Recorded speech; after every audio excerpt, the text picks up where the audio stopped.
What's good, Laker Nation, and welcome back to the Lakers Corner. Big win, man. Lakers pulled it out, man. Got the victory on the Warriors. Two familiar faces in the building. My guy T Riz from Top Notch, and we got my big bro Junior in the building. How y'all doing? Man, I'm excited after this win, bro. It was a huge game on the road. Great performance. AD had a monster game, and I mean the Warriors played great too. So it was a back and forth game. It was just great. The series lived up to the hype so far, so I'm happy. Yes, sir. T Riz was good, my boy. Yeah, nah, I'm in mixed emotions right now, man. But it's all right. For Lakers corners, I have a Lakers corner family. I gotta let you know. So Junior, as we see, he rocking a Lakers shirt. We know he with me. You know, what I'm saying he with us. He on our side. He a diehard Lakers fan. T Riz, he not so much a diehard Lakers fan. We know he was a Russell Westbrook supporter, but T Riz, tell me why you're not too happy. Tell me. No, I mean I'm not hating on the Lakers. I think that was a good dub. I mean, I'll go more depth when we get into the video. I think that was a really, really good dub. But talk to me. Let's talk about the game. Get into your thoughts. You ready? All right, man. Listen, the Lakers had 29 free throws. The Warriors had 6. I think that's gonna definitely not be happening ever in this series ever again. That's a big difference. Warriors lost by 5 points. Warriors also made 21 threes, and Lakers only made 5 threes right there. That's like the fact that you win a game with 5 threes made is just kind of insane. But also, I got to give credit to Jared Vanderbilt, man, right? I mean, he played great defense on Steph Curry. Curry was 10 for 24, 6 for 13 from the three, and he made him work. As y'all see, at the end of the game, the reason why the Warriors came back is because they took out Vanderbilt, which I get it. Darvin was trying to go offense, and it didn't really go well for him because Steph Curry just came in and just came back in 2 seconds, right? But Jared Vanderbilt, I was one of the persons talking to John about it, and I was like, I don't know if Jared Vanderbilt can slow down him. And John was like, we'll see. And it's crazy because like you say, like slow down a little bit because Curry's still at 27, but like the fact he made Curry work that's the difference, right? Because then Curry's gonna be tired, he's gonna be exhausted, and he ain't gonna be able to have his legs heading into the fourth quarter. But also like even the turnovers, like they were very similar. Like this game was just close throughout.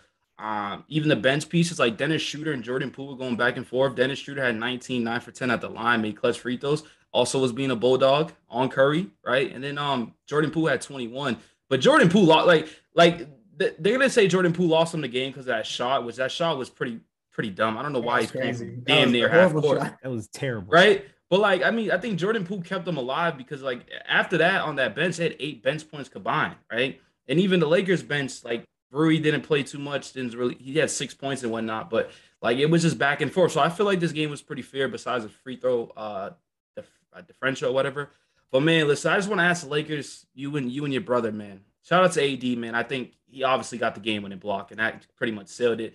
Dude was dominant. No one could stop him. But I really just want to ask you and your brother, what is going on, LeBron? What is going on? Listen, I watched 6 games against Memphis where he played mid. I'm just like, all right, whatever. I'll let that slide. I watched 7 games. This is a 7-game LeBron played in the postseason. The dude's bad right now. He's 9 for 24, 4 turnovers, can't even make free throws to end the game. What is going on with the dude? What are you talking about? All 6 games against Memphis though? Because I saw him carry the team to a win. I said he played mid. I don't know. I'm not calling 20 and 20 mid. Like at least. Listen. Let me ask you a question. I think we can all agree LeBron's greatness is we kind of put LeBron's greatness on a different pedestal. Can we all agree? Because he's the greatest player of all time. Yeah, right. So that 20 and 20 game, he got I think going back, I think he got the defensive rebound to like dagger their game or so. I don't remember everything. I know he had 20 rebounds that game though. But I do remember that game, he shot horrible once again. That's where I'm trying to get at. Like the dude can't hit right now. He can't hit threes no more. I think they threw a stat out there. He's like 7 for 38 right now. Yeah. And I was telling John on the phone, like, I honestly think they're gonna let LeBron shoot. And that's what they did that whole game, pretty much. They let him shoot. But also on the Lakers end, they were letting everybody shoot. They let Draymond shoot, Gary Payton shoot. The only people that were crowding up was Steph and Clay, and then they were letting Wiggins shoot too. So it's gonna be an interesting series, man, because the Lakers can't shoot. But the Warriors have 2-headed monsters, but Klay Thompson is be chucking too much. So we'll see what he does with that. And then Jordan Poole is too inconsistent. So if LeBron can knock down the 3, the series is over. The series is over. But the series is over. Honestly, though, I tell you, I think the reason why the Warriors got so many shots is because the Lakers are almost letting them shoot, right? You watch how they pretty much the Warriors come up, set a pick, they'll have Curry or Poole or somebody go around it, and then AD or whoever is the paint defender is going to sag, not come up and defend the shot because they can't let then Looney or whoever's playing center right into the middle. And I think that's a big reason for the free throw discrepancy as well, is the Warriors got a lot of open shots. Like, they're not going to get foul calls, when the defender's 6 feet away. And that makes a big difference, because how the Lakers were banging were in the post. Like you said, they won the game with 5 threes. That's because their game wasn't the 3-ball today. It was working in the paint. You work in the paint, inevitably you get fouled. The league is softer now. So everything gets called. And I think it's not just for the Lakers, but I think it's for everybody. I think the league fouls get called if you're in the paint. And that's where the Lakers operate. They're getting in the paint. Absolutely. And I mean, I think to add on to that, you gotta play to your strengths, right? I mean, the Lakers are they're not a 3-point shooting team against the Warriors. Like, in this matchup, what favors to them is killing them inside, going inside, because the Warriors just simply don't have the height, don't have the players to be able to keep up with them. So I mean, like, the Lakers, yes, they didn't shoot very well from 3, and yes, like, LeBron did go 1 from 8 from the 3-point line. But I mean, as a team, I don't think that's the Lakers' like strong suit. For them, for them to still be able to get a win, I think is huge. I believe they shot 24. Yeah, as a team, they shot 24% from the 3-point line.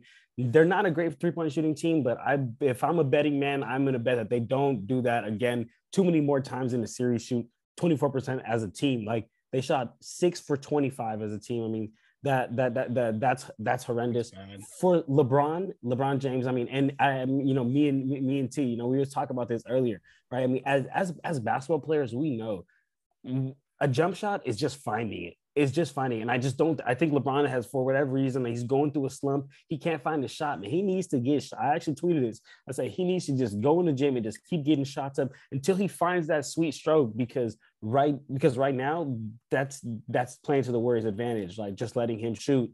And also, just to touch real quick on that free throw, that free throw disparity, I think the point that you made, Junior, is really valid. I think, the Warriors they're getting outside shots because the Lakers have to keep AD inside. I mean, on our last video I dropped, that we dropped with Sean Davis, kind of talking about the defensive schemes.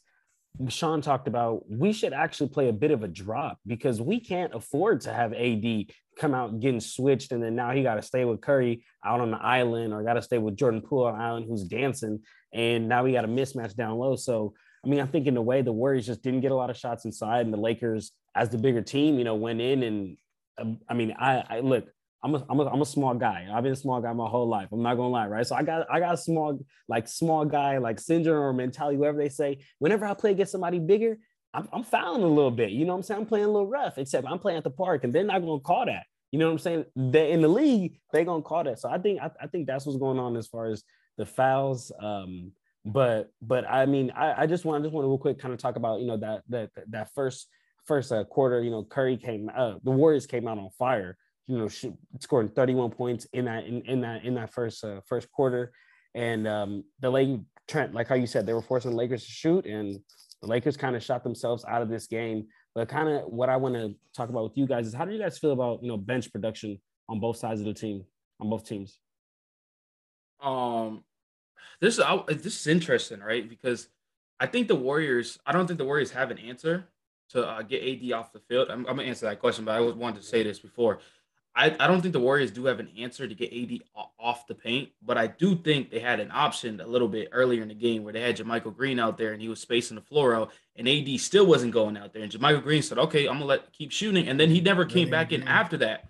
So I honestly think they look at the film and be like, if AD's not going to leave the floor, we're going to have to maybe go on JaMychal Green, because if you think about it, right, even with Looney in there, he's still going to dominate. Even if Draymond's in there, he's still going to dominate. So I'm not saying, JaMychal Green is like, what I'm trying to get at is pretty much like AD's gonna dominate no matter who's on the court, pretty much, right? So in the paint, no matter what, right? So let's get him out the paint, and maybe they look at that. Maybe I told you about Kuminga. Maybe they get him in that rotation or something like that, because they gotta space the floor out. But going back to bench production, the Warriors bench is bad. They're Yeah. bad. I mean, like Gary Payton, I love him. I love what he does, but he can't shoot, right? Dante, I mean, they brought him in, and I thought he would be a bigger piece. I thought he'd be like, does a lot more. He doesn't really do too much. Moses Moody, he plays a little bit spot minutes. Like none of these players are really consistent. None of these players like are a threat. Like when you look at the Lakers bench, you can say Dennis Schroeder, he could be a threat, right? Rui Hachimura could be a threat. Troy Brown's garbage to me, so I don't think he should ever play in that series again. I'm just gonna be honest with you. The dude can't get over his screen. He only took 2 shots, I think, and he hit one of them. I mean, when called upon, he did what he needed to do. I agree. He shouldn't be getting extended minutes, but he could be a little relief off the bench. Yeah, I mean, listen, but the thing is, though, they're bringing Troy Brown for the wing purposes and to slow Klay Thompson. As soon as he got in, Klay Thompson got the easiest look, the most easiest look, and that's why Darvin's like, "Yo, get him out of here, bro." Yeah, but yeah, I mean, when you compare these two benches, I think the Lakers easily have the better bench. But I told John, I think Lakers should just go 7 deep. Take Troy Brown out the rotation, take Gabriel out the rotation. They don't need none of those 2 players. Just go your starting lineup, go Dennis Schroeder and Rui. And I think that's going to be tough. I honestly, I don't like that's going to be a really, really good team to go against. I mean, and then let's be honest, is Jordan Poole going to play that good again? Let's just keep it a buck. Jordan Poole. That's the thing. But hold up. I don't mean to cut you off. My fault, bro. Listen, I'll let you talk. But also too, Dennis Schroeder, on the other hand, John's big on Dennis Schroeder. I'm not really big on Dennis Schroeder. I don't see Dennis Schroeder doing this again. Well, no, let me not say that. Let me clarify. I don't see him getting to the free throw line 10 times. That's crazy. Right, that's 9 for 10. I mean, I don't see that happening. I mean, I hear you. I mean, it just kind of depends on how the whistle is going that night, because that's Dennis Schroeder's game though. Like that's what he does is he gets to the hoop, he attacks. He's always going in downhill, and the Warriors are actually right now number 1 in the league for fouling teams. So I mean, if they can't stay disciplined, I think Dennis is going to keep taking it, to Curry's chest, to Curry's chest, and kind of forcing them to foul. But Trent, you brought up a great point talking about the rotation and just going 7 deep, and that kind of brings me to my thought I had, my next point, whatever. Really, this is from the family out there. This is no agenda, y'all. Like, we're just trying to zoom on and we just talking. So what I want to ask you guys is, like, I mean, both of you guys know I talk to you guys a lot off camera, bro. Like, am I the only person that thinks Lonnie Walker should be getting more minutes? No. Or what's going on? Like, why in the world has Lonnie Walker had just straight gotten DNPs through a whole series and got another DNP when I think he'd work out great? Am I wrong? Is Lonnie Walker in the rotation? I disagree with Darvin Ham. I think Lonnie Walker should be getting some minutes. I think he should be getting as many minutes as Troy Brown. Like, I'm saying he's on that level. Not that he should be getting heavy rotation minutes, because the problem with Lonnie Walker is he's kind of a one-dimensional player. Thankfully, he excels in the one dimension that's most important, which is, scoring, and he can go create his own shot, but he's not really a good passer. He's not really out there getting tons of rebounds, right? Maybe you don't need him to because he's a guard, but he's one-dimensional, and there are nights where his shots aren't falling, and when his shots aren't falling, he's not providing anything because he's not providing any defense either. So that's a difficulty with Lonnie Walker. I think he should be part of the rotation, but now it's too late. Like, Darvin Ham iced him the entire Grizzlies series, and it looks like he's going to ice him here this series. He's not going to there's no time now for the Lakers to let Lonnie Walker find his rhythm. It's too late. So now he's probably just going to be out of the rotation, for the remainder of the playoffs, probably. My question is, though, I get it. You trade for Malik Beasley, but Malik Beasley's the same person. Yeah. Man. And he's still playing. So, well, he didn't get any minutes tonight. Like, no, I know, but I know he gets DMPs, but he played at some in Memphis. He played in, and then he plays a little bit. But the thing is, like, Darvin, this is what happens with Darvin. Darvin sees Malik Beasley not making any. Malik Beasley take 2 threes as soon as he gets in the game. He'll miss them. He's never playing again. That's what if he makes them, he'll stay in a little bit. But if he's missing them, get him out of there. But yeah, I mean, Lonnie doesn't deserve to play. It's the truth of the matter. I feel bad for him, because if you look at it, bro, like, they already have plenty of offense out there, right? You go AD, Austin Reeves, LeBron, D'Angelo Russell, right? And then you go on the defense end. He's just a liability. If you put Lonnie Walker out there, Steph Curry is gonna be like, "Yo, switch, get me the screen and get him on me now." I am gonna he's gonna feast off the dude. So he would. You would eat him up. You eat him up. So I mean, like, I think it hurts me to say, because I can't stand the Lakers, what they did to my mans, but the Lakers are a really good team. But this is my last thing I gotta say, and maybe this is gonna sound like an excuse, the Lakers had a lot of time off, more than the Warriors, and the Warriors were dead. You could tell the Warriors were they didn't have it until that energy in the fourth quarter, but they were just dead. Didn't they earn that by putting their opponent away in 6 games instead of 7? I mean, yeah, I mean that's not really like that's on them. I'm just saying like they still went to 7 and they were dead. Yeah, that's all I'm saying. No, that's all for sure. Fatigue plays a part, but that's what's gonna differentiate teams late in the playoffs. Is can you manage the game? Can you win? Can you close games when you need to? And that's been a big problem with the Lakers this whole season is not closing games when they had the opportunity to do so and adding extra mileage to their legs. And shit, that's what's led to a lot of their injury problems, and a horrible physio department as well. But so now they've gotten the benefit of getting an extra game of rest or an extra 2 days of rest. But if you think about it on the other end, shit, the Lakers were a 13 seed not 2 months ago. So they've been playing like it's the playoff for about, the last 20 games. They've been having to push hard when a lot of other teams like, the Grizzlies and the Kings, they got to coast at the end of the season because they had 2 seed locked up, 3 seed locked up. Well, so did the Warriors though. The Warriors had as well. Yeah. That's a good point of bringing up. Lakers were playing hard every single game they had to. But yeah, I mean, I think that played a factor and then Jared Vanderbilt played a factor just slowing down Curry, right? I got to give him a lot of credit for that. But one more thing, I know, John, you want to end it up real soon. I know we talked about it briefly, but like seriously, LeBron's bad. Y'all don't really say too much about it. LeBron's bad right now. But look. Hey, I get it. Y'all winning. Yes, we're winning, and I agree. LeBron is not like the LeBron we're accustomed to, and I totally understand. Going 1 of 8 from the 3-point line when you're given open threes is horrendous. I'm not gonna bet on that happening again. But I mean, as like his plus minus was a +1. He's 22 points per game. 11 rebounds. I mean, that's what I'm saying. Like if a bad game is 22, 11, and 4 assists, 3 blocks, and a win. Hold on. We talk about this in a win, right? Okay, like it's a difference when you do that and you lose. He's doing that and contributing to winning because they helped him out. No, I get it. But like I said it earlier in the intro, like y'all saying 22, 11, whatever. But this is where LeBron is in a different pedestal, so that's bad. That's what I'm trying to get at. LeBron is not in the pedestal. These are LeBron numbers. Yeah. Okay. These are LeBron numbers. You know what's crazy? These numbers that he's putting up would be excellent for any other player. Like a double is excellent, but we're talking about the greatest of all time, right? I agree with that and I think LeBron can even admit like he's been playing bad, and he even came out even in the Memphis series, right? I just thought like I it's sad to say I'm not even a LeBron fan, but like how many years do we give this dude now? I give him maybe 2 more years, bro? Maybe. But I mean, like, we've been saying this for 10 years. We've been saying 10 years. We've been saying this for 10 years, but I think every Lakers fans can agree this is the worst you ever seen LeBron play in the postseason. This is postseason. This is where LeBron turns up, and this is his bread and butter. Oh man, like he single-handedly got them that Game 4 win. Like that nobody else was super that game. What game?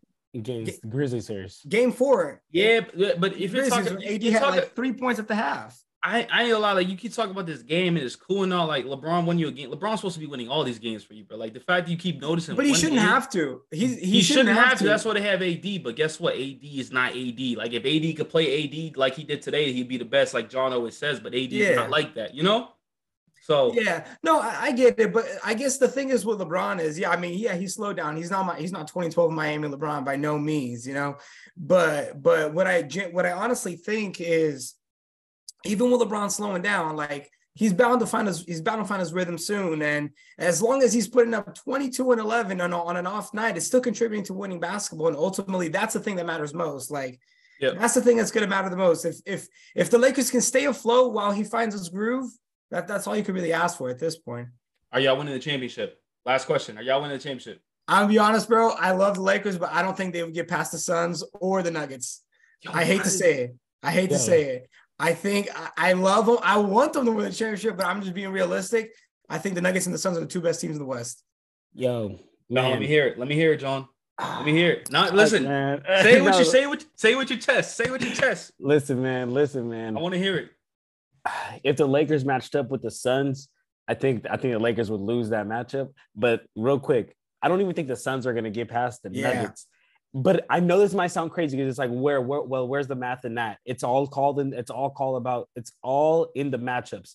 The Lakers actually match up way better with Denver. With the Nuggets and the Suns, I probably would still have Denver Nuggets beating the Lakers, to be honest with you. But I'm just saying the Lakers have a way better chance of beating the Denver Nuggets than they do the Suns, for sure. Which is so if Denver goes, I mean, there's a good chance Lakers get there. But I've been saying this all season, and I'm not going to switch up now. No team out the West is winning. A team out the East. I think it's going to be the Celtics. Yo. From the beginning, and Johnny can even tell you from the beginning of the playoffs, I said Lakers are going to win the play-in game. Lakers are going to beat the Grizzlies. They will beat either the Warriors or the Kings, but they're not going to be able to beat probably not the Nuggets, probably not the Suns, and we don't have to find out. But they probably would have struggled against the Clippers too. But they're in Cancun, so we don't got to worry about that. Hey, yo, listen. Let me tell you something, because y'all love talk about winning. If y'all go to the West round and y'all lose, are y'all happy with the season? Yes, I'm happy with the season. It's tough to be happy with the season when you're not winning, right? Like it's difficult, but I'd say the Lakers, they beat the teams that they were built to beat. And cut that. That was weird, but. They took care of business where they could. And I think that Denver is just a better team. The Suns are just a better team. And obviously I wouldn't be happy with losing in the Western Conference Finals, but I feel like, genuinely they could have just lost to a team that's better. And sometimes you got to admit that your team can't be number one every single year. Man. That's how I feel about it. All right. There you go. There you go. Well, look, man, this is a good place for us to go ahead and wrap up the episode. May 2nd, game 1. Lakers got a big dub, 117, on the 112. Road. I'm still sticking with my pick strong. Lakers in 6. Junior, let me get your official take over here on Lakers Lakers Corner. in 6 as well. T-Riz? I got Warriors in 6. All right, you heard it here first, man. For the family out there, make sure you subscribe. Make sure you check out all of my guy T-Riz, and I'm saying T-Riz because that's my guy. That means they got to win 4 of the next 5 games. Yeah, and they got the home court advantage. Not anymore. Now the Lakers do. Yeah, I mean, they don't. But if they goes to Game 7, we good. All right, but look, man. Like I said, check out all of my guy T-Riz work. Yeah, I'm saying T-Riz because that's my dog, but he's top notch takes, man. I'll link everything in the description down below. Check it out. But if that's it, then we gone out of here. Peace. Lakers Corner.